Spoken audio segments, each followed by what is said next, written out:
Hello and welcome to Barb Talks. Today we are discussing the Negronne Fig tree. And it is about a 10 feet tall tree that's in front of my house, maybe 8 feet tall. Some people might consider that a bush.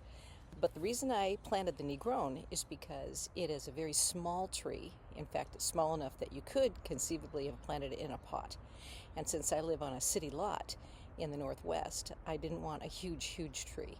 Another thing I like about the Negronne is that the figs are very sweet, they're very dark, and they need a lot of heat. And since this is Pacific Northwest, I planted it so that it gets south facing, so it gets full sun during the day.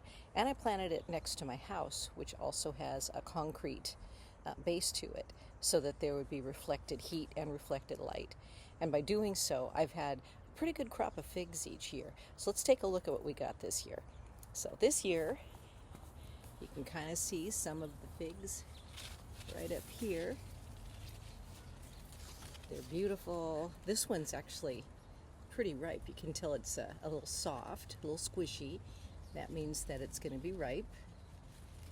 And there's another one up there as well. So,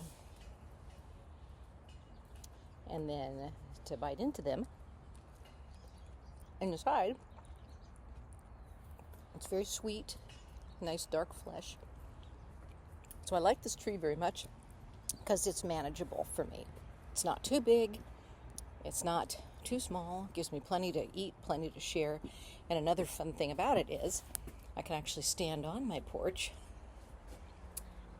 and pick them from up here as well. So from the yard I can pick some, and I do have a small ladder that I can use.